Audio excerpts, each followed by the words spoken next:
Bonjour, aujourd'hui je vais vous lire le texte intégral de la Constitution du 4 octobre 1958 en vigueur. Ce texte intégral est en vigueur à jour de la révision constitutionnelle du 8 mars 2024. Je cite: Le gouvernement de la République, conformément à la loi constitutionnelle du 3 juin 1958, a proposé, le peuple français a adopté, le président de la République promulgue la loi constitutionnelle dont la teneur suit. Préambule.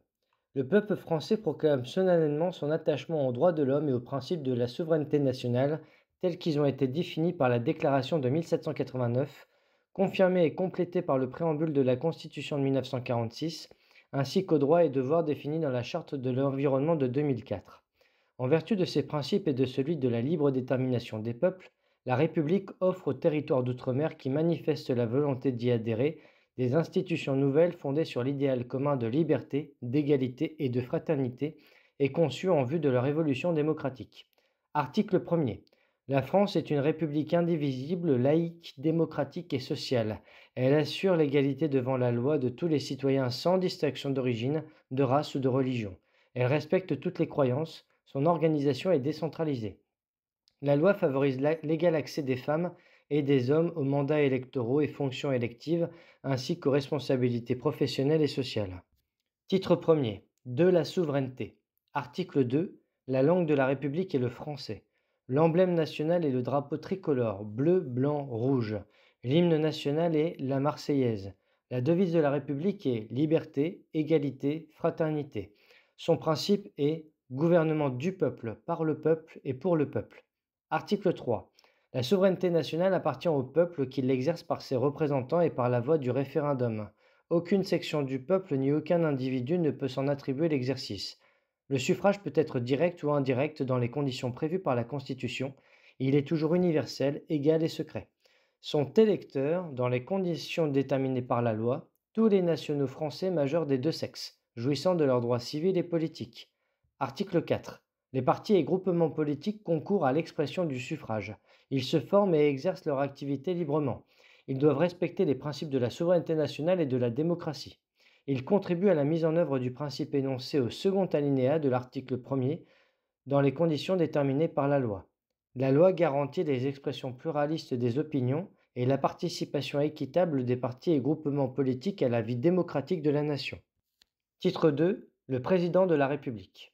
Article 5. Le président de la République veille au respect de la Constitution. Il assure par son arbitrage le fonctionnement régulier des pouvoirs publics ainsi que la continuité de l'État. Il est le garant de l'indépendance nationale, de l'intégrité du territoire et du respect des traités. Article 6. Le président de la République est élu pour 5 ans au suffrage universel direct. Nul ne peut exercer plus de 2 mandats consécutifs. Les modalités d'application du présent article sont fixées par une loi organique. Article 7. Le président de la République est élu à la majorité absolue des suffrages exprimés. Si celle-ci n'est pas obtenue au premier tour du scrutin, il est procédé, le 14e jour suivant, à un second tour. Seuls peuvent s'y présenter les deux candidats qui, le cas échéant après retrait de candidats plus favorisés, se trouvent avoir recueilli le plus grand nombre de suffrages au premier tour. Le scrutin est ouvert sur convocation du gouvernement. L'élection du nouveau président a lieu 20 jours au moins et 35 jours au plus avant l'expiration des pouvoirs du président en exercice. En cas de vacance de la présidence de la République pour quelque cause que ce soit, ou d'empêchement constaté par le Conseil constitutionnel saisi par le gouvernement et statuant à la majorité absolue de ses membres, les fonctions du président de la République, à l'exception de celles prévues aux articles 11 et 12 ci-dessous, sont provisoirement exercées par le président du Sénat et, si celui-ci est à son tour empêché d'exercer ses fonctions, par le gouvernement. En cas de vacance ou lorsque l'empêchement est déclaré définitif par le Conseil constitutionnel, le scrutin pour l'élection du nouveau président a lieu, sauf cas de force majeure constatée par le Conseil constitutionnel, 20 jours au moins et 35 jours au plus après l'ouverture de la vacance ou la déclaration du caractère définitif de l'empêchement. Si, dans les 7 jours précédant la limite du dépôt des présentations de candidature, une des personnes ayant, moins de 30 jours avant cette date, annoncé publiquement sa décision d'être candidate, décède ou se trouve empêchée, le Conseil constitutionnel peut décider de reporter l'élection. Si, avant le premier tour, un des candidats décède ou se trouve empêché, le Conseil constitutionnel prononce le report de l'élection. En cas de décès ou d'empêchement de l'un des deux candidats les plus favorisés au premier tour avant les retraits éventuels, le Conseil constitutionnel déclare qu'il doit être procédé de nouveau à l'ensemble des opérations électorales. Il en est de même en cas de décès ou d'empêchement de l'un des deux candidats restés en présence en vue du second tour. Dans tous les cas, le Conseil constitutionnel est saisi dans les conditions fixées au deuxième alinéa de l'article 61 ci-dessous ou dans celles déterminées pour la présentation d'un candidat par la loi organique prévue à l'article 6 ci-dessus. Le Conseil constitutionnel peut proroger les délais prévus au troisième et cinquième alinéa sans que le scrutin puisse avoir lieu plus de 35 jours après la date de la décision du Conseil constitutionnel, si l'application des dispositions du précédent alinéa a eu pour effet de reporter l'élection à une date postérieure à l'expiration des pouvoirs du président en exercice, celui-ci demeure en fonction jusqu'à la proclamation de son successeur. Il ne peut être fait l'application ni des articles 49 et 50, ni de l'article 89 de la Constitution durant la vacance de la présidence de la République ou durant la période qui s'écoule entre la déclaration du caractère définitif de l'empêchement du président de la République et l'élection de son successeur. Article 8. Le président de la République nomme le Premier ministre. Il met fin à ses fonctions sur la présentation par celui-ci de la démission du gouvernement. Sur la proposition du Premier ministre, il nomme les autres membres du gouvernement et met fin à leurs fonctions. Article 9. Le président de la République préside le Conseil des ministres. Article 10. Le président de la République promulgue les lois dans les 15 jours qui suivent la transmission au gouvernement de la loi définitivement adoptée. Il peut, avant l'expiration de ce délai, demander au Parlement une nouvelle délibération de la loi ou de certains de ses articles. Cette nouvelle délibération ne peut être refusée. Article 11. Le président de la République, sur proposition du gouvernement pendant la durée des sessions ou sur proposition conjointe des deux assemblées, publiée au journal officiel, peut soumettre au référendum tout projet de loi portant sur l'organisation des pouvoirs publics, sur des réformes relatives à la politique économique, sociale ou environnementale de la nation et aux services publics qui y concourent, ou tendant à autoriser la ratification d'un traité qui, sans être contraire à la Constitution, aurait des incidences sur le fonctionnement des institutions. Lorsque le référendum est organisé sur proposition du gouvernement, celui-ci fait devant chaque assemblée une déclaration qui est suivie d'un débat. Un référendum portant sur un objet mentionné au premier alinéa peut être organisé à l'initiative d'un cinquième des membres du Parlement, soutenu par un dixième des électeurs inscrits sur les listes électorales. Cette initiative prend la forme d'une proposition de loi et ne peut avoir pour objet l'abrogation d'une disposition législative promulguée depuis moins d'un an. Les conditions de sa présentation et celles dans lesquelles le Conseil constitutionnel contrôle le respect des dispositions de l'alinéa précédent sont déterminées par une loi organique. Si la proposition de loi n'a pas été examinée par les deux assemblées dans un délai fixé par la loi organique, le président de la République la soumet au référendum. Lorsque la proposition de loi n'est pas adoptée par le peuple français, aucune nouvelle proposition de référendum portant sur le même sujet ne peut être présentée avant l'expiration d'un délai de 2 ans suivant la date du scrutin. Lorsque le référendum a conclu à l'adoption du projet ou de la proposition de loi, le président de la République promulgue la loi dans les 15 jours qui suivent la proclamation des résultats de la consultation. Article 12. Le président de la République peut, après consultation du Premier ministre et des présidents des assemblées, prononcer la dissolution de l'Assemblée nationale. Les élections générales ont lieu 20 jours au moins et 40 jours au plus après la dissolution. L'Assemblée nationale se réunit de plein droit le deuxième jeudi qui suit son élection. Si cette réunion a lieu en dehors de la période prévue pour la session ordinaire, une session est ouverte de droit pour une durée de 15 jours. Il ne peut être procédé à une nouvelle dissolution dans l'année qui suit ces élections. Article 13. Le président de la République signe les ordonnances et les décrets délibérés en Conseil des ministres. Il nomme aux emplois civils et militaires de l'État. Les conseillers d'État, le grand chancelier de la Légion d'honneur, les ambassadeurs et envoyés extraordinaires, les conseillers maîtres à la Cour des comptes, les préfets, les représentants de l'État dans les collectivités d'outre-mer régies par l'article 74 et en Nouvelle-Calédonie, les officiers généraux, les recteurs des académies, les directeurs des administrations centrales sont nommés en Conseil des ministres. Une loi organique détermine les autres emplois auxquels il est pourvu en Conseil des ministres ainsi que les conditions dans lesquelles le pouvoir de nomination du président de la République peut être par lui délégué pour être exercé en son nom. Une loi organique détermine les emplois ou fonctions autres que ceux mentionnés au troisième alinéa pour lesquels, en raison de leur importance pour la garantie des droits et libertés ou la vie économique et sociale de la nation, le pouvoir de nomination du président de la République s'exerce après avis public de la commission permanente compétente de chaque assemblée.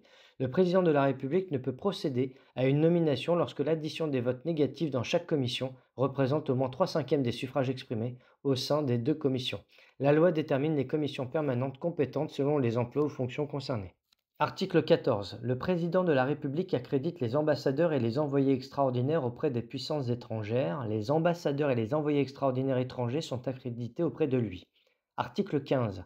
Le président de la République est le chef des armées.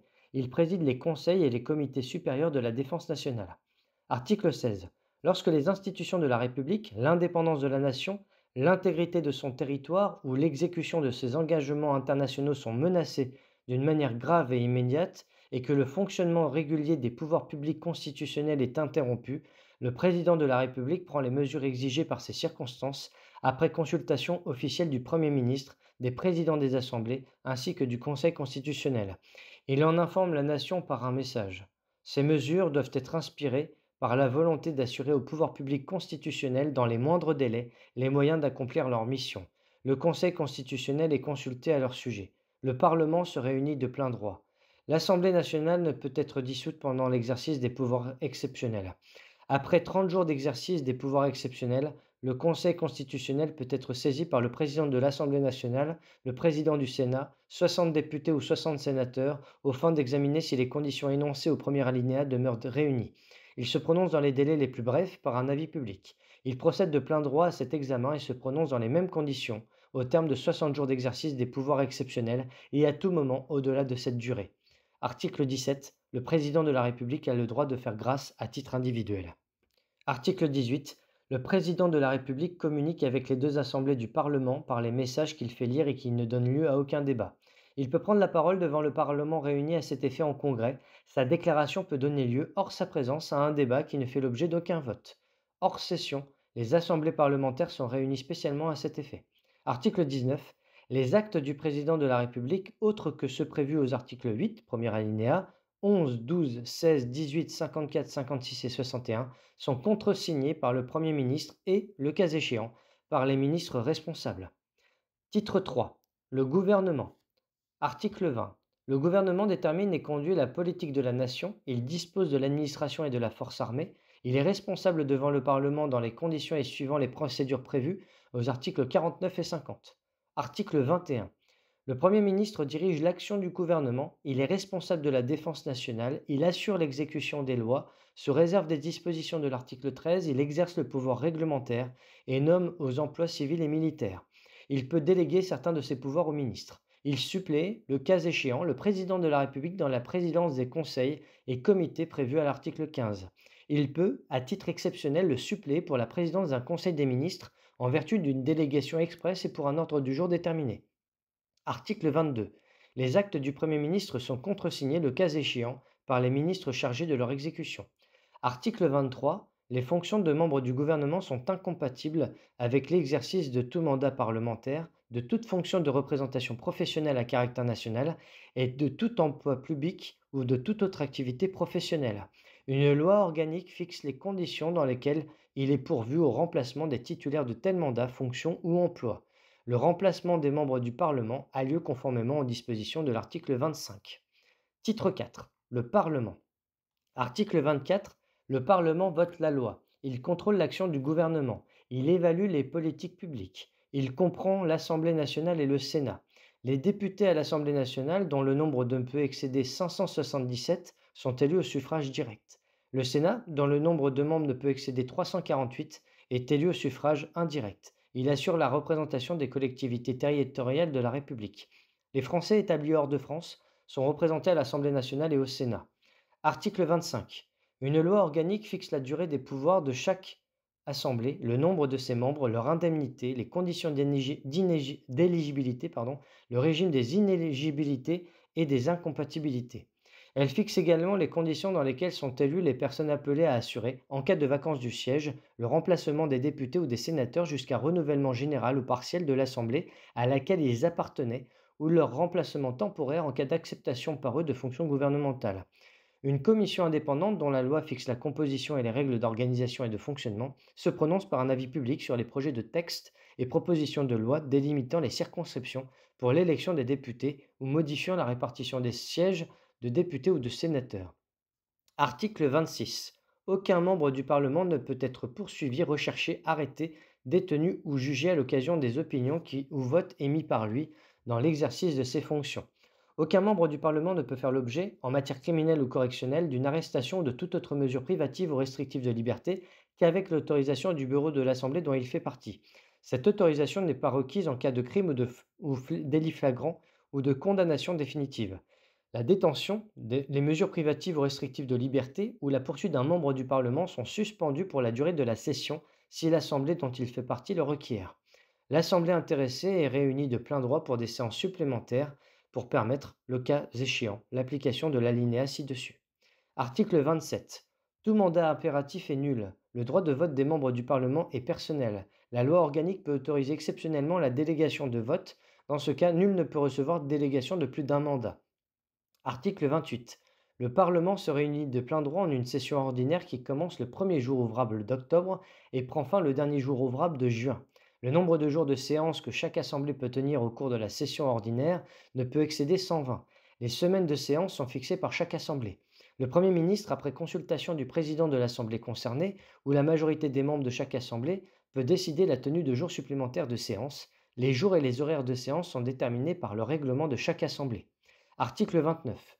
Le Parlement est réuni en session extraordinaire à la demande du Premier ministre ou de la majorité des membres composant l'Assemblée nationale sur un ordre du jour déterminé. Lorsque la session extraordinaire est tenue à la demande des membres de l'Assemblée nationale, le décret de clôture intervient dès que le Parlement a épuisé l'ordre du jour pour lequel il a été convoqué et au plus tard 12 jours à compter de sa réunion. Le Premier ministre peut seul demander une nouvelle session avant l'expiration du mois qui suit le décret de clôture. Article 30. Hors les cas dans lesquels le Parlement se réunit de plein droit, les sessions extraordinaires sont ouvertes et closes par décret du Président de la République. Article 31. Les membres du gouvernement ont accès aux deux assemblées. Ils sont entendus quand ils le demandent. Ils peuvent se faire assister par des commissaires du gouvernement. Article 32. Le président de l'Assemblée nationale est élu pour la durée de la législature. Le président du Sénat est élu après chaque renouvellement partiel. Article 33. Les séances de deux assemblées sont publiques. Le compte-rendu intégral des débats est publié au journal officiel. Chaque assemblée peut siéger en comité secret à la demande du Premier ministre ou d'un dixième de ses membres. Titre 5. Des rapports entre le Parlement et le gouvernement. Article 34. La loi fixe les règles concernant les droits civiques et les garanties fondamentales accordées aux citoyens pour l'exercice des libertés publiques, la liberté, le pluralisme et l'indépendance des médias, les sujétions imposées par la défense nationale aux citoyens en leur personne et en leurs biens, la nationalité, l'état et la capacité des personnes, les régimes matrimoniaux, les successions et libéralités, la détermination des crimes et des délits ainsi que les peines qui leur sont applicables, la procédure pénale, l'amnistie, la création de nouveaux ordres de juridiction et le statut des magistrats, l'assiette, le taux et les modalités du recouvrement des impositions de toute nature, le régime d'émission de la monnaie. La loi fixe également les règles concernant le régime électoral des assemblées parlementaires, des assemblées locales et des instances représentatives des Français établis hors de France, ainsi que les conditions d'exercice des mandats électoraux et des fonctions électives des membres des assemblées délibérantes des collectivités territoriales, la création de catégories d'établissements publics, les garanties fondamentales accordées aux fonctionnaires civils et militaires de l'État, les nationalisations d'entreprises et les transferts de propriété d'entreprises du secteur public au secteur privé. La loi détermine les principes fondamentaux de l'organisation générale de la défense nationale, de la libre administration des collectivités territoriales, de leurs compétences et de leurs ressources, de l'enseignement, de la préservation de l'environnement, du régime de la propriété, des droits réels et des obligations civiles et commerciales, du droit du travail, du droit syndical et de la sécurité sociale. La loi détermine les conditions dans lesquelles s'exerce la liberté garantie à la femme d'avoir recours à une interruption volontaire de grossesse. Les lois de finances déterminent les ressources et les charges de l'État dans les conditions et sous les réserves prévues par une loi organique. Les lois de financement de la sécurité sociale déterminent les conditions générales de son équilibre financier et, compte tenu de leurs prévisions de recettes, fixent ses objectifs de dépenses dans les conditions et sous les réserves prévues par une loi organique. Des lois de programmation déterminent les objectifs de l'action de l'État. Les orientations pluriannuelles de finances publiques sont définies par des lois de programmation. Elles s'inscrivent dans l'objectif d'équilibre des comptes des administrations publiques. Les dispositions du présent article pourront être précisées et complétées par une loi organique. Article 34, alinéa 1. Les assemblées peuvent voter des résolutions dans les conditions fixées par la loi, sont irrecevables et ne peuvent être inscrites à l'ordre du jour les propositions de résolution dont le gouvernement estime que leur adoption ou leur rejet serait de nature à mettre en cause sa responsabilité ou qu'elles contiennent des injonctions à son égard. Article 35. La déclaration de guerre est autorisée par le Parlement. Le gouvernement informe le Parlement de sa décision de faire intervenir les forces armées à l'étranger au plus tard 3 jours après le début de l'intervention. Il précise les objectifs suivis. Cette information peut donner lieu à un débat qui n'est suivi d'aucun vote. Lorsque la durée de l'intervention excède 4 mois, le gouvernement soumet sa prolongation à l'autorisation du Parlement. Il peut demander à l'Assemblée nationale de décider en dernier ressort. Si le Parlement n'est pas en session à l'expiration du délai de 4 mois, il se prononce à l'ouverture de la session suivante. Article 36. L'état de siège est décrété en Conseil des ministres. Sa prorogation au-delà de 12 jours ne peut être autorisée que par le Parlement. Article 37. Les matières autres que celles qui sont du domaine de la loi ont un caractère réglementaire. Les textes de forme législative intervenus en ces matières peuvent être modifiés par décret pris après avis du Conseil d'État. Ceux de ces textes qui interviendraient après l'entrée en vigueur de la présente Constitution ne pourront être modifiés par décret que si le Conseil constitutionnel a déclaré qu'ils ont un caractère réglementaire en vertu de l'alinéa précédent. Article 37-1. La loi et le règlement peuvent comporter pour un objet et une durée limitée des dispositions à caractère expérimental. Article 38. Le gouvernement peut, pour l'exécution de son programme, demander au Parlement l'autorisation de prendre par ordonnance pendant un délai limité des mesures qui sont normalement du domaine de la loi. Les ordonnances sont prises en Conseil des ministres après avis du Conseil d'État. Elles entrent en vigueur dès leur publication, mais deviennent caduques si le projet de loi de ratification n'est pas déposé devant le Parlement avant la date fixée par la loi d'habilitation. Elles ne peuvent être ratifiées que de manière expresse. À l'expiration du délai mentionné au premier alinéa du présent article, les ordonnances ne peuvent plus être modifiées que par la loi dans les matières qui sont du domaine législatif. Article 39. L'initiative des lois appartient concurremment au Premier ministre et aux membres du Parlement. Les projets de loi sont délibérés en Conseil des ministres après avis du Conseil d'État et déposés sur le bureau de l'une des deux assemblées. Les projets de loi de finances et de loi de financement de la sécurité sociale sont soumis en premier lieu à l'Assemblée nationale.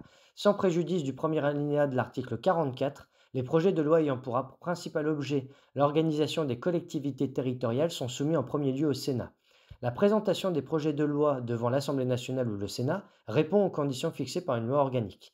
Les projets de loi ne peuvent être inscrits à l'ordre du jour si la conférence des présidents de la première assemblée saisie constate que les règles fixées par la loi organique sont méconnues. En cas de désaccord entre la conférence des présidents et le gouvernement, le président de l'assemblée intéressée ou le Premier ministre peut saisir le Conseil constitutionnel qui statue dans un délai de 8 jours. Dans les conditions prévues par la loi, le président d'une assemblée peut soumettre pour avis au Conseil d'État, avant son examen en commission, une proposition de loi déposée par l'un des membres de cette assemblée, sauf si ce dernier s'y oppose. Article 40. Les propositions et amendements formulés par les membres du Parlement ne sont pas recevables. Lorsque leur adoption aurait pour conséquence soit une diminution des ressources publiques, soit la création ou l'aggravation d'une charge publique. Article 41. S'il apparaît au cours de la procédure législative qu'une proposition ou un amendement n'est pas du domaine de la loi ou est contraire à une délégation accordée en vertu de l'article 38, le gouvernement ou le président de l'Assemblée saisie peut opposer l'irrecevabilité. En cas de désaccord entre le gouvernement et le président de l'Assemblée intéressée, le Conseil constitutionnel, à la demande de l'un ou de l'autre, statue dans un délai de 8 jours. Article 42. La discussion des projets et des propositions de loi porte en séance sur le texte adopté par la commission saisie en application de l'article 43 ou, à défaut, sur le texte dont l'Assemblée a été saisie. Toutefois, la discussion en séance des projets de révision constitutionnelle, des projets de loi de finances et des projets de loi de financement de la sécurité sociale porte en première lecture devant la première assemblée saisie sur le texte présenté par le gouvernement et, pour les autres lectures, sur le texte transmis par l'autre assemblée. La discussion en séance, en première lecture, d'un projet ou d'une proposition de loi ne peut intervenir devant la première assemblée saisie qu'à l'expiration d'un délai de 6 semaines après son dépôt. Elle ne peut intervenir devant la seconde assemblée saisie qu'à l'expiration d'un délai de 4 semaines à compter de sa transmission. L'alinéa précédent ne s'applique pas si la procédure accélérée a été engagée dans les conditions prévues à l'article 45. Il ne s'applique pas non plus au projet de loi de finances, au projet de loi de financement de la sécurité sociale et aux projets relatifs aux états de crise. Article 43. Les projets et propositions de loi sont envoyés pour examen à l'une des commissions permanentes dont le nombre est limité à 8 dans chaque assemblée. À la demande du gouvernement ou de l'assemblée qui en est saisie, Les projets ou propositions de loi sont envoyés pour examen à une commission spécialement désignée à cet effet. Article 44. Les membres du Parlement et le gouvernement ont le droit d'amendement. Ce droit s'exerce en séance ou en commission selon les conditions régies fixées par les règlements des assemblées, dans le cadre déterminé par une loi organique. Après l'ouverture du débat, le gouvernement peut s'opposer à l'examen de tout amendement qui n'a pas été antérieurement soumis à la commission. Si le gouvernement le demande, l'Assemblée saisie se prononce par un seul vote sur toute ou partie du texte en discussion en ne retenant que les amendements proposés ou acceptés par le gouvernement. Article 45. Tout projet ou proposition de loi est examiné successivement dans les deux assemblées du Parlement en vue de l'adoption d'un texte identique. Sans préjudice de l'application des articles 40 et 41, tout amendement est recevable en première lecture dès lors qu'il présente un lien, même indirect, avec le texte déposé ou transmis. Lorsque, par suite d'un désaccord entre les deux assemblées, un projet ou une proposition de loi n'a pu être adopté après deux lectures par chaque assemblée, ou si le gouvernement a décidé d'engager la procédure accélérée sans que les conférences des présidents s'y soient conjointement opposées, après une seule lecture par chacune d'entre elles, le Premier ministre ou, pour une proposition de loi, les présidents des deux assemblées agissant conjointement ont la faculté de provoquer la réunion d'une commission mixte paritaire chargée de proposer un texte sur les dispositions restant en discussion. Le texte élaboré par la commission mixte peut être soumis par le gouvernement pour approbation aux deux assemblées. Aucun amendement n'est recevable sauf accord du gouvernement. Si la commission mixte ne parvient pas à l'adoption d'un texte commun ou si ce texte n'est pas adopté dans les conditions prévues à l'alinéa précédent, le gouvernement peut, après une nouvelle lecture par l'Assemblée nationale et par le Sénat, demander à l'Assemblée nationale de statuer définitivement. En ce cas, l'Assemblée nationale peut reprendre soit le texte élaboré par la commission mixte, soit le dernier texte voté par elle, modifié le cas échéant par un ou plusieurs des amendements adoptés par le Sénat. Article 46. Les lois auxquelles la Constitution confère le caractère de loi organique sont votées et modifiées dans les conditions suivantes. Le projet ou la proposition ne peut, en première lecture, être soumis à la délibération et au vote des assemblées qu'à l'expiration des délais fixés au troisième alinéa de l'article 42. Toutefois, si la procédure accélérée a été engagée dans les conditions prévues à l'article 45, le projet ou la proposition ne peut être soumis à la délibération de la première assemblée saisie avant l'expiration d'un délai de 15 jours après son dépôt. La procédure de l'article 45 est applicable. Toutefois, faute d'accord entre les deux assemblées, le texte ne peut être adopté par l'Assemblée nationale en dernière lecture qu'à la majorité absolue de ses membres. Les lois organiques relatives au Sénat doivent être votées dans les mêmes termes par les deux assemblées. Les lois organiques ne peuvent être promulguées qu'après la déclaration par le Conseil constitutionnel de leur conformité à la Constitution. Article 47. Le Parlement vote les projets de loi de finances dans les conditions prévues par une loi organique. Si l'Assemblée nationale ne s'est pas prononcée en première lecture dans le délai de 40 jours après le dépôt d'un projet, le gouvernement saisit le Sénat qui doit statuer dans un délai de 15 jours. Il est ensuite procédé dans les conditions prévues à l'article 45. Si le Parlement ne s'est pas prononcé dans un délai de 70 jours, les dispositions du projet peuvent être mises en vigueur par ordonnance. Si la loi de finances fixant les ressources et les charges d'un exercice n'a pas été déposée en temps utile pour être promulguée avant le début de cet exercice, le gouvernement demande d'urgence au Parlement l'autorisation de percevoir les impôts et ouvre par décret les crédits se rapportant aux services votés. Les délais prévus au présent article sont suspendus lorsque le Parlement n'est pas en session. Article 47-1. Le Parlement vote les projets de loi de financement de la sécurité sociale dans les conditions prévues par une loi organique. Si l'Assemblée nationale ne s'est pas prononcée en première lecture dans le délai de 20 jours après le dépôt d'un projet, le gouvernement saisit le Sénat, qui doit statuer dans un délai de 15 jours. Il est ensuite procédé dans les conditions prévues à l'article 45. Si le Parlement ne s'est pas prononcé dans un délai de 50 jours, les dispositions du projet peuvent être mises en œuvre par ordonnance. Les délais prévus au présent article sont suspendus lorsque le Parlement n'est pas en session et pour chaque assemblée au cours des semaines où elle a décidé de ne pas tenir séance, conformément au deuxième alinéa de l'article 28. Article 47-2. La Cour des comptes assiste le Parlement dans le contrôle de l'action du gouvernement. Elle assiste le Parlement et le gouvernement dans le contrôle de l'exécution des lois de finances et de l'application des lois de financement de la sécurité sociale, ainsi que dans l'évaluation des politiques publiques. Par ces rapports publics, elle contribue à l'information des citoyens. Les comptes des administrations publiques sont réguliers et sincères.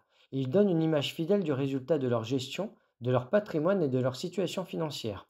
Article 48. Sans préjudice de l'application des 3 derniers articles de l'article 28, l'ordre du jour est fixé par chaque assemblée. 2 semaines de séance sur 4 sont réservées par priorité et dans l'ordre que le gouvernement a fixé, à l'examen des textes et au débat dont il demande l'inscription à l'ordre du jour. En outre, l'examen des projets de loi de finances, des projets de loi de financement de la sécurité sociale et, sous réserve des dispositions de l'alinéa suivant, des textes transmis par l'autre assemblée depuis 6 semaines au moins, des projets relatifs aux états de crise et des demandes d'autorisation visées à l'article 35 et, à la demande du gouvernement, inscrits à l'ordre du jour par priorité. Une semaine de séance sur 4 est réservée par priorité et dans l'ordre fixé par chaque assemblée au contrôle de l'action du gouvernement et à l'évaluation des politiques publiques. Un jour de séance par mois est réservé à un ordre du jour arrêté par chaque assemblée à l'initiative des groupes d'opposition de l'assemblée intéressée ainsi qu'à celle des groupes minoritaires. Une séance par semaine au moins, y compris pendant les sessions extraordinaires prévues à l'article 29, est réservée par priorité aux questions des membres du Parlement et aux réponses du gouvernement. Article 49. Le Premier ministre, après délibération du Conseil des ministres, engage devant l'Assemblée nationale la responsabilité du gouvernement sur son programme ou éventuellement sur une déclaration de politique générale. L'Assemblée nationale met en cause la responsabilité du gouvernement par le vote d'une motion de censure. Une telle motion n'est recevable que si elle est signée par un dixième au moins des membres de l'Assemblée nationale. Le vote ne peut avoir lieu que 48 heures après son dépôt. Seuls sont recensés les votes favorables à la motion de censure qui ne peut être adoptée qu'à la majorité des membres composant l'Assemblée. Sauf dans le cas prévu à l'alinéa ci-dessous, un député ne peut être signataire de plus de 3 motions de censure au cours d'une même session ordinaire et de plus d'une au cours d'une même session extraordinaire. Le Premier ministre peut, après délibération du Conseil des ministres, engager la responsabilité du gouvernement devant l'Assemblée nationale sur le vote d'un projet de loi de finances ou de financement de la sécurité sociale. Dans ce cas, ce projet est considéré comme adopté, sauf si une motion de censure, déposée dans les 24 heures qui suivent, est votée dans les conditions prévues à l'alinéa précédent. Le Premier ministre peut, en outre, recourir à cette procédure pour un autre projet ou une proposition de loi par session. Le Premier ministre a la faculté de demander au Sénat l'approbation d'une déclaration de politique générale. Article 50. Lorsque l'Assemblée nationale adopte une motion de censure ou lorsqu'elle désapprouve le programme ou une déclaration de politique générale du gouvernement, le Premier ministre doit remettre au président de la République la démission du gouvernement. Article 50-1. Devant l'une ou l'autre des assemblées, le gouvernement peut, de sa propre initiative ou à la demande d'un groupe parlementaire au sens de l'article 51-1, faire, sur un sujet déterminé, une déclaration qui donne lieu à un débat et peut, s'il le décide, faire l'objet d'un vote sans engager sa responsabilité. Article 51. La clôture de la session ordinaire ou des sessions extraordinaires est de droit retardée pour permettre, le cas échéant, l'application de l'article 49. À cette même fin, des séances supplémentaires sont de droit. Article 51-1. Le règlement de chaque assemblée détermine les droits des groupes parlementaires constitués en son sein, et il reconnaît des droits spécifiques aux groupes d'opposition de l'assemblée intéressée ainsi qu'aux groupes minoritaires. Article 51-2. Pour l'exercice des missions de contrôle et d'évaluation définies au premier alinéa de l'article 24, des commissions d'enquête peuvent être créées au sein de chaque assemblée pour recueillir, dans les conditions prévues par la loi, des éléments d'information. La loi détermine leurs règles d'organisation et de fonctionnement. Leurs conditions de création sont fixées par le règlement de chaque assemblée. Titre 6 des traités et accords internationaux. Article 52. Le président de la République négocie et ratifie les traités. Il est informé de toute négociation tendant à la conclusion d'un accord international non soumis à ratification. Article 53.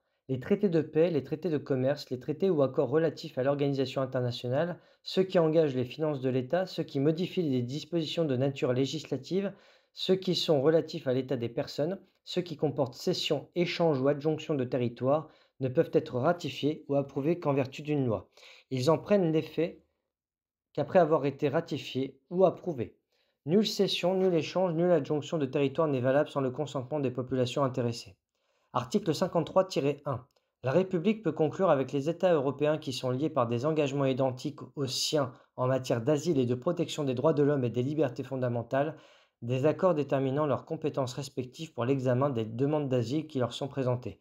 Toutefois, même si la demande n'entre pas dans leurs compétences en vertu de ces accords, les autorités de la République ont toujours le droit de donner asile à tout étranger persécuté en raison de son action en faveur de la liberté ou qui sollicite la protection de la France pour un autre motif. Article 53-2. La République peut reconnaître la juridiction de la Cour pénale internationale dans les conditions prévues par le traité signé le 18 juillet 1998. Article 54. Si le Conseil constitutionnel, saisi par le Président de la République, par le Premier ministre par le président de l'une ou l'autre assemblée ou par 60 députés ou 60 sénateurs a déclaré qu'un engagement international comporte une clause contraire à la Constitution, l'autorisation de ratifier ou d'approuver l'engagement international en cause ne peut intervenir qu'après révision de la Constitution. Article 55. Les traités ou accords régulièrement ratifiés ou approuvés ont, dès leur publication, une autorité supérieure à celle des lois, sous réserve, pour chaque accord ou traité, de son application par l'autre partie.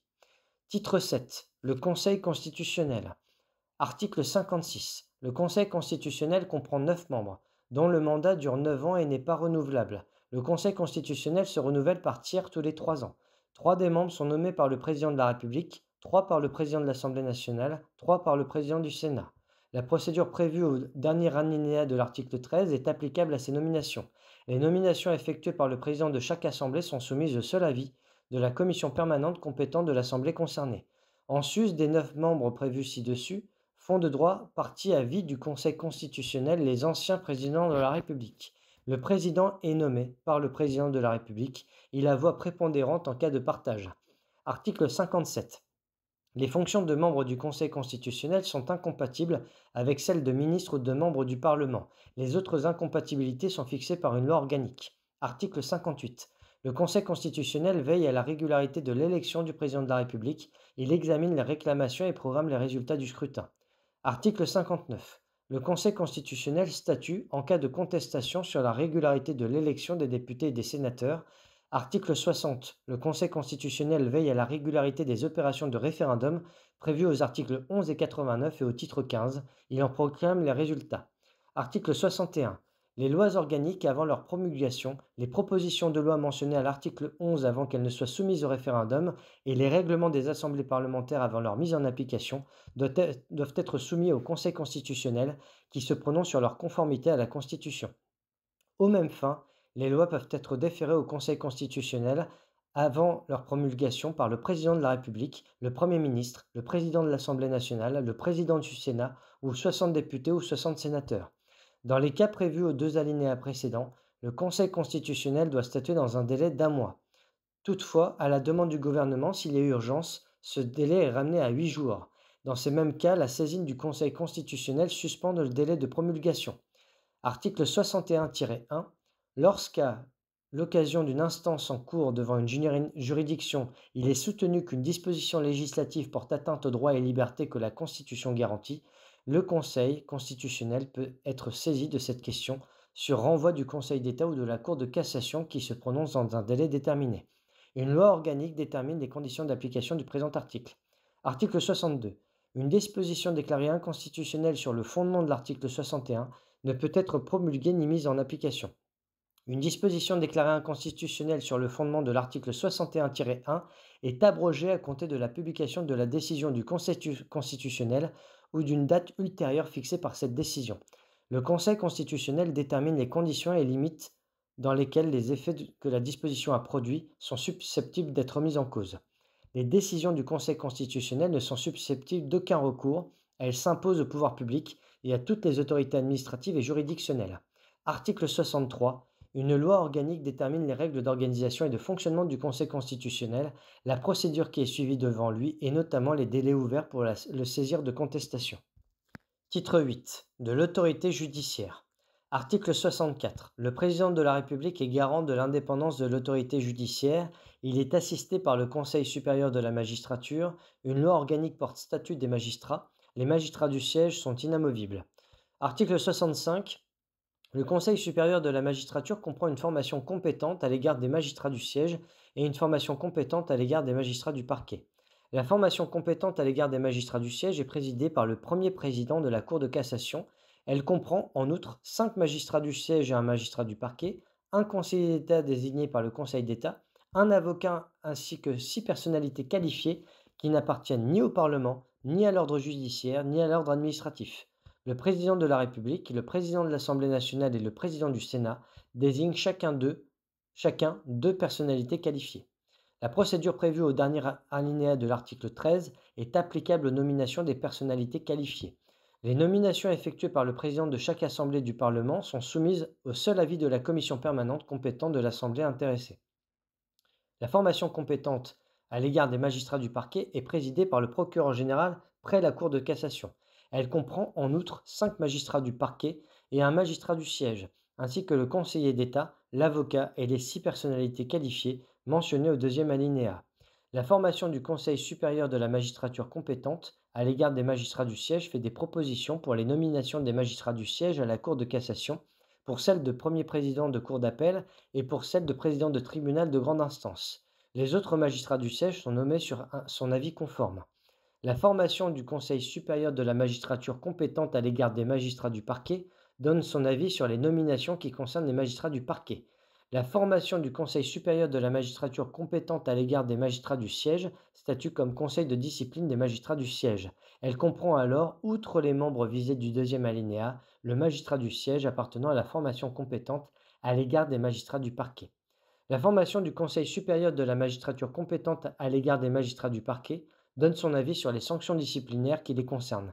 Elle comprend bien, Elle comprend alors, outre les membres visés au troisième alinéa, le magistrat du parquet appartenant à la formation compétente à l'égard des magistrats du siège. Le Conseil supérieur de la magistrature se réunit en formation plénière pour répondre aux demandes d'avis formulées par le président de la République au titre de l'article 64. Il se prononce dans la même formation sur les questions relatives à la déontologie des magistrats, ainsi que sur toute question relative au fonctionnement de la justice dont le saisit le ministre de la Justice. La formation plénière comprend 3 des 5 magistrats du siège mentionnés au deuxième alinéa, 3 des 5 magistrats du parquet mentionnés au troisième alinéa, ainsi que le conseiller d'État, l'avocat et les 6 personnalités qualifiées mentionnées au deuxième alinéa. Elle est présidée par le premier président de la Cour de cassation que peut suppléer le procureur général près de cette cour. Sauf en matière disciplinaire, le ministre de la Justice peut participer aux séances des formations du Conseil supérieur de la magistrature. Le Conseil supérieur de la magistrature peut être saisi par un justiciable dans les conditions fixées par une loi organique. La loi organique détermine les conditions d'application du présent article. Article 66. Nul ne peut être arbitrairement détenu. L'autorité judiciaire, gardienne de la liberté individuelle, assure le respect de ce principe dans les conditions prévues par la loi. Article 66-1. Nul ne peut être condamné à la peine de mort. Titre 9. La Haute Cour. Article 67. Le président de la République n'est pas responsable des actes accomplis en cette qualité, sous réserve des dispositions des articles 53-2 et 68. Il ne peut, durant son mandat et devant aucune juridiction ou autorité administrative française, être requis de témoigner non plus que faire l'objet d'une action, d'un acte d'information, d'instruction ou de poursuite. Tout délai de prescription ou de forclusion est suspendu. Les instances et procédures auxquelles il est ainsi fait obstacle peuvent être reprises ou engagées contre lui à l'expiration d'un délai d'un mois suivant la cessation des fonctions. Article 68. Le président de la République ne peut être destitué qu'en cas de manquement à ses devoirs manifestement incompatibles avec l'exercice de son mandat. La destitution est prononcée par le Parlement constitué en haute cour. La proposition de réunion de la haute cour adoptée par une des assemblées du Parlement est aussitôt transmise à l'autre qui se prononce dans les 15 jours. La haute cour est présidée par le président de l'Assemblée nationale. Elle statue dans un délai d'un mois à bulletin secret sur la destitution.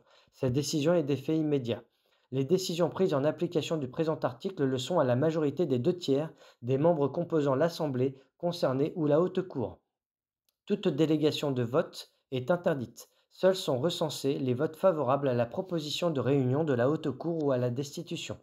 Une loi organique fixe les conditions d'application du présent article. Titre 10. De la responsabilité pénale des membres du gouvernement.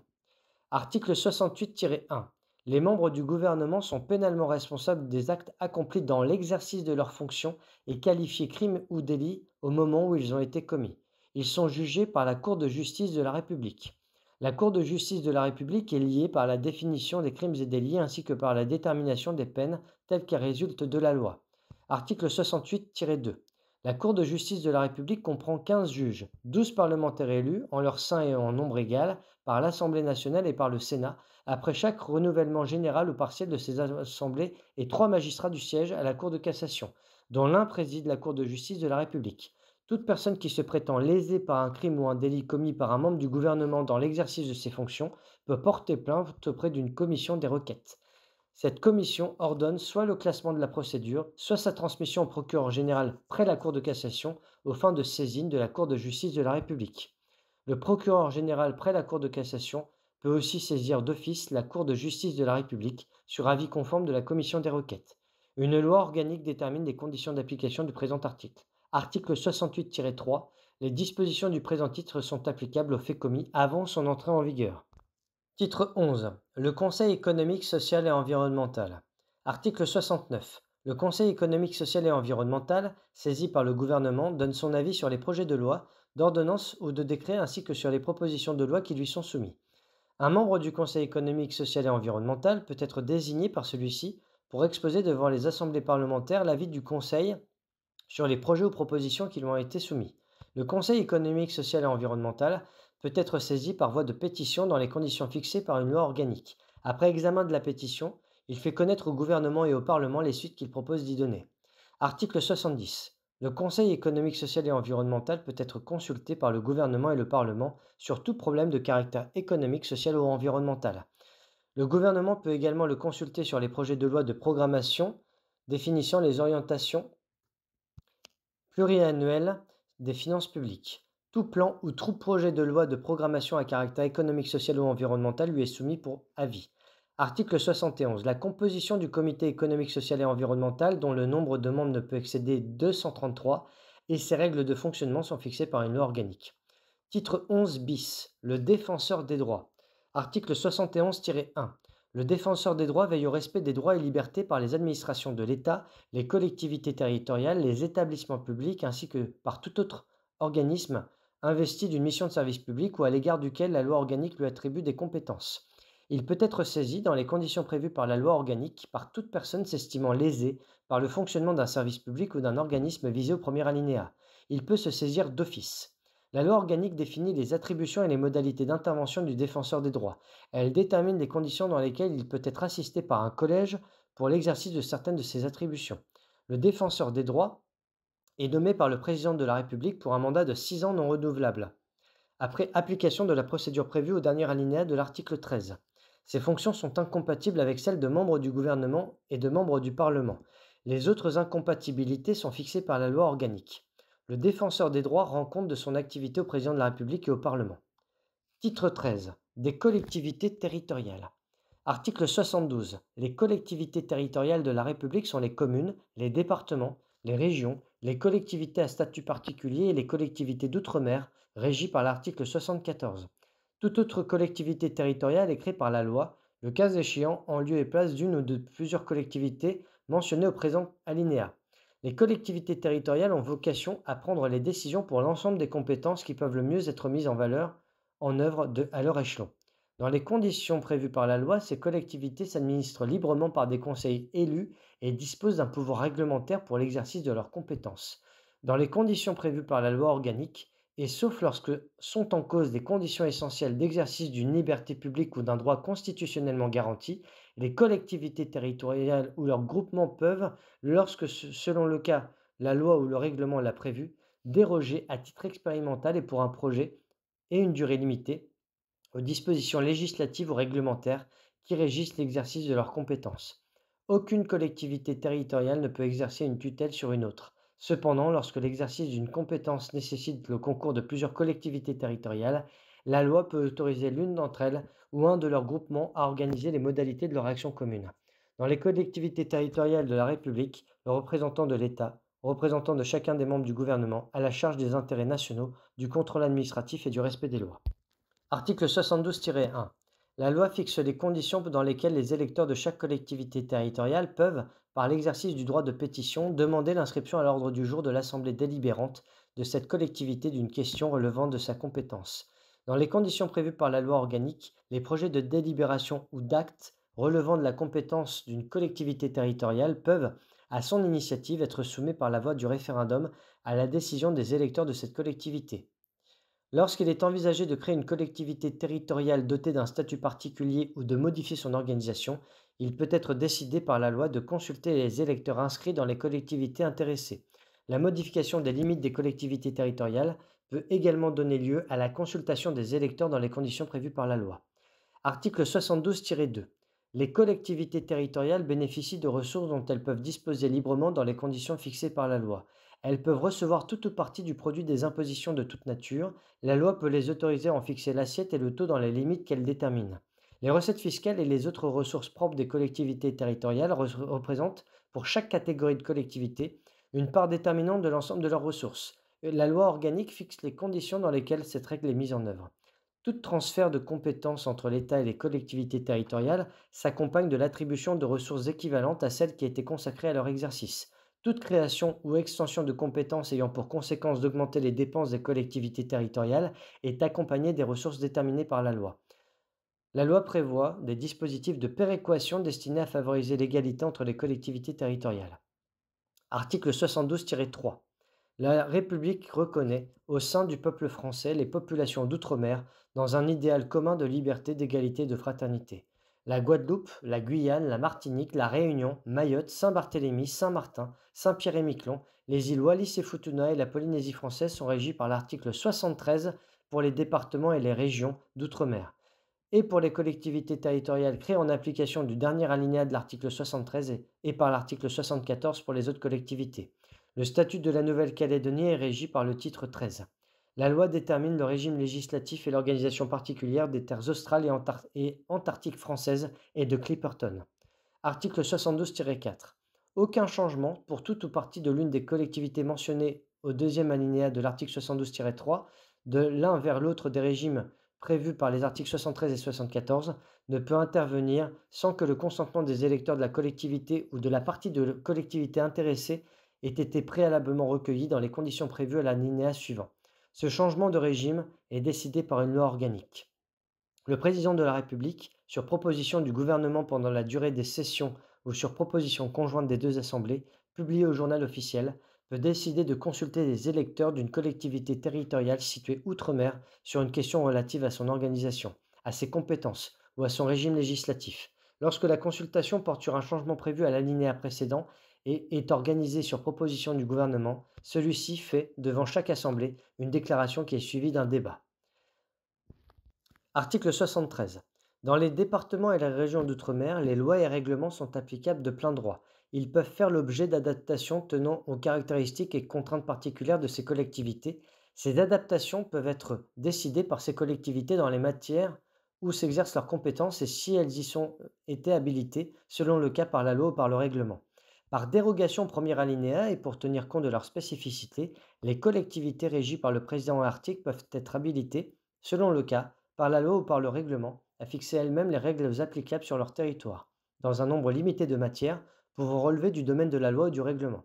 Ces règles ne peuvent porter sur la nationalité, les droits civiques, les garanties des libertés publiques, l'État et la capacité des personnes, l'organisation de la justice, le droit pénal, la procédure pénale, la politique étrangère, la défense, la sécurité et l'ordre public, la monnaie, le crédit et l'échange, ainsi que le droit électoral. Cette énumération pourra être précisée et complétée par une loi organique. La disposition prévue aux deux précédents alinéas n'est pas applicable au département et à la région de la Réunion. Les habilitations prévues au deuxième et troisième alinéa sont décidées à la demande de la collectivité concernée dans les conditions et sous les réserves prévues par une loi organique. Elles ne peuvent intervenir lorsque sont en cause des conditions essentielles d'exercice d'une liberté publique ou d'un droit constitutionnellement garanti. La création par la loi d'une collectivité se substituant à un département et une région d'outre-mer ou l'institution d'une assemblée délibérante unique pour ces deux collectivités ne peut intervenir sans qu'ait été recueilli, selon les formes prévues au second alinéa de l'article 72-4, le consentement des électeurs inscrits dans le ressort de ces collectivités. Article 74. Les collectivités d'outre-mer régies par le présent article ont un statut qui tient compte des intérêts propres de chacune d'elles au sein de la République. Ce statut est défini par une loi organique adoptée après avis de l'Assemblée délibérante qui fixe les conditions dans lesquelles les lois et règlements y sont applicables, les compétences de cette collectivité sous réserve de celles déjà exercées par elle. Le transfert de compétences de l'État ne peut porter sur les matières énumérées au quatrième alinéa de l'article 73, précisées et complétées, le cas échéant, par la loi organique. Les règles d'organisation et de fonctionnement des institutions de la collectivité et le régime électoral de son assemblée délibérante. Les conditions dans lesquelles ces institutions sont consultées sur les projets et propositions de loi et les projets d'ordonnance ou de décret comportant des dispositions particulières à la collectivité, ainsi que la ratification ou l'approbation d'engagements internationaux conclus dans les matières relevant de sa compétence. La loi organique peut également déterminer, pour celles de ces collectivités qui sont dotées de l'autonomie, les conditions dans lesquelles Le Conseil d'État exerce un contrôle juridictionnel spécifique sur certaines catégories d'actes de l'Assemblée délibérante intervenant au titre des compétences qu'elle exerce dans le domaine de la loi. L'Assemblée délibérante peut modifier une loi promulguée postérieurement à l'entrée en vigueur du statut de la collectivité lorsque le Conseil constitutionnel, saisi notamment par les autorités de la collectivité, a constaté que la loi était intervenue dans le domaine de compétences de cette collectivité. Des mesures justifiées par les nécessités locales peuvent être prises par la collectivité en faveur de sa population en matière d'accès à l'emploi, de droit d'établissement pour l'exercice d'une activité professionnelle ou de protection du patrimoine foncier. La collectivité peut participer sous le contrôle de l'État à l'exercice des compétences qu'il conserve dans le respect des garanties accordées sur l'ensemble du territoire national pour l'exercice des libertés publiques. Les autres modalités de l'organisation particulière des collectivités relevant du présent article sont définies et modifiées par la loi après consultation de leur assemblée délibérante. Article 74-1. Dans les collectivités d'outre-mer visées à l'article 74 et en Nouvelle-Calédonie, le gouvernement peut, par ordonnance, dans les matières qui demeurent de la compétence de l'État, étendre, avec les adaptations nécessaires, les dispositions de nature législative en vigueur en métropole ou adapter les dispositions de nature législative en vigueur à l'organisation particulière de la collectivité concernée, sous réserve que la loi n'ait pas expressément exclu, pour les dispositions en cause, le recours à cette procédure. Les ordonnances sont prises en Conseil des ministres après avis des assemblées délibérantes intéressées et du Conseil d'État. Elles entrent en vigueur dès leur publication. Elles deviennent caduques en l'absence de ratification par le Parlement dans le délai de 18 mois suivant cette publication. Article 75. Les citoyens de la République qui n'ont pas le statut civil de droit commun, seuls visés à l'article 34, conservent leur statut personnel tant qu'ils n'y ont pas renoncé. Article 75-1. Les langues régionales appartiennent au patrimoine de la France. Titre 13. Dispositions transitoires relatives à la Nouvelle-Calédonie. Article 76. Les populations de la Nouvelle-Calédonie sont appelées à se prononcer avant le 31 décembre 1998 sur les dispositions de l'accord signé à Nouméa le 5 mai 1998 et publié le 27 mai 1998 au Journal officiel de la République française. Sont admises à participer au scrutin les personnes remplissant les conditions fixées à l'article 2 de la loi n° 88-1028 du 9 novembre 1988. Les mesures nécessaires à l'organisation du scrutin sont prises par décret en Conseil d'État délibérant au Conseil des ministres. Article 77.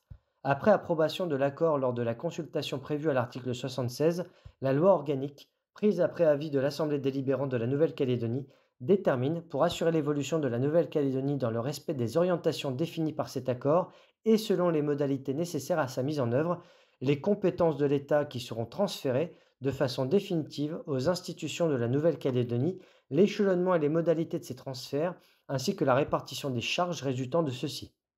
Les règles d'organisation et de fonctionnement des institutions de la Nouvelle-Calédonie, et notamment les conditions dans lesquelles certaines catégories d'actes de l'Assemblée délibérante de la Nouvelle-Calédonie pourront être soumises avant publication au contrôle du Conseil constitutionnel.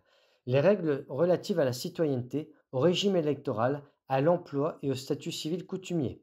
Les conditions et les délais dans lesquels les populations intéressées de la Nouvelle-Calédonie seront amenées à se prononcer sur l'accession à la pleine souveraineté. Les autres mesures nécessaires à la mise en œuvre de l'accord mentionné à l'article 76 sont définies par la loi. Pour la définition du corps électoral appelé à élire les membres des assemblées délibérantes de la Nouvelle-Calédonie et des provinces, le tableau auquel se réfère l'accord mentionné à l'article 76 et les articles 188 et 189 de la loi organique numéro 99-209 du 19 mars 1999 relative à la Nouvelle-Calédonie et le tableau dressé à l'occasion du scrutin prévu audit article 76 et comprenant les personnes non admises à y participer.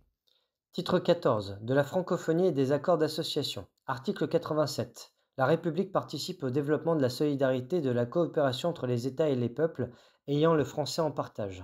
Article 88. La République peut conclure les accords avec des États qui désirent s'associer à elle pour développer leur civilisation. Titre 15. De l'Union européenne. Article 88-1. La République participe à l'Union européenne constituée d'États qui ont choisi librement d'exercer en commun certaines de leurs compétences en vertu du traité sur l'Union européenne et du traité sur le fonctionnement de l'Union européenne, tel qu'il résulte du traité signé à Lisbonne le 13 décembre 2007. Article 88-2. La loi fixe les règles relatives au mandat d'arrêt européen en application des actes pris par les institutions de l'Union européenne. Article 88-3. Sous réserve de réciprocité et selon les modalités prévues par le traité sur l'Union européenne signé le 7 février 1992, le droit de vote et d'éligibilité aux élections municipales peut être accordé aux seuls citoyens de l'Union résidant en France. Ces citoyens ne peuvent exercer des fonctions de maire ou d'adjoint ni participer à la désignation des électeurs sénatoriaux et à l'élection des sénateurs. Une loi organique votée dans les mêmes termes par les deux assemblées détermine les conditions d'application du présent article. Article 88-4. Le gouvernement soumet à l'Assemblée nationale et au Sénat, dès leur transmission au Conseil de l'Union européenne, les projets d'actes législatifs européens et autres projets ou propositions d'actes de l'Union européenne. Selon les modalités fixées par le règlement de chaque assemblée, des résolutions européennes peuvent être adoptées, le cas échéant, en dehors des sessions, sur les projets ou propositions mentionnés au premier alinéa, ainsi que sur tout document émanant d'une institution de l'Union européenne. Au sein de chaque assemblée parlementaire est instituée une commission chargée des affaires européennes.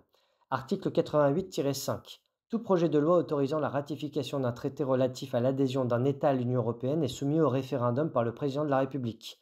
Toutefois, par le vote d'une motion adoptée en termes identiques par chaque assemblée à la majorité des 3/5, le Parlement peut autoriser l'adoption du projet de loi selon la procédure prévue au troisième alinéa de l'article 89. Article 88-6. L'Assemblée nationale ou le Sénat peuvent émettre un avis motivé sur la conformité d'un projet d'acte législatif européen au principe de subsidiarité.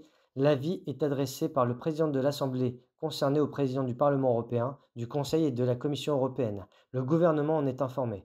Chaque assemblée peut former un recours devant la Cour de justice de l'Union européenne contre un acte législatif européen pour violation du principe de subsidiarité. Ce recours est transmis à la Cour de justice de l'Union européenne par le gouvernement. À cette fin, des résolutions peuvent être adoptées, le cas échéant en dehors des sessions, selon des modalités d'initiative et de discussion fixées par le règlement de chaque assemblée. À la demande de 60 députés ou de 60 sénateurs, le recours est de droit. Article 88-7. Par le vote d'une motion adoptée en termes identiques par l'Assemblée nationale et le Sénat, le Parlement peut s'opposer à une modification des règles d'adoption d'actes de l'Union européenne dans les cas prévus au titre de la révision simplifiée des traités ou de la coopération judiciaire civile, par le traité sur l'Union européenne et le traité sur le fonctionnement de l'Union européenne, tel qu'il résulte du traité signé à Lisbonne le 13 décembre 2007. Titre 16 de la révision. Article 89. L'initiative de la révision de la Constitution appartient concurremment au président de la République sur proposition du Premier ministre et aux membres du Parlement. Le projet ou la proposition de révision doit être examiné dans des conditions de délai fixées au troisième alinéa de l'article 42 et voté par les deux assemblées en termes identiques. La révision est définitive après avoir été approuvée par référendum. Toutefois, le projet de révision n'est pas présenté au référendum lorsque le président de la République décide de le soumettre au Parlement convoqué en congrès. Dans ce cas, le projet de révision n'est approuvé que s'il réunit la majorité des 3/5 des suffrages exprimés, le bureau du Congrès et celui de l'Assemblée nationale. Aucune procédure de révision ne peut être engagée ou poursuivie lorsqu'il est porté atteinte à l'intégrité du territoire. La forme républicaine du gouvernement ne peut faire l'objet d'une révision. Je vous remercie.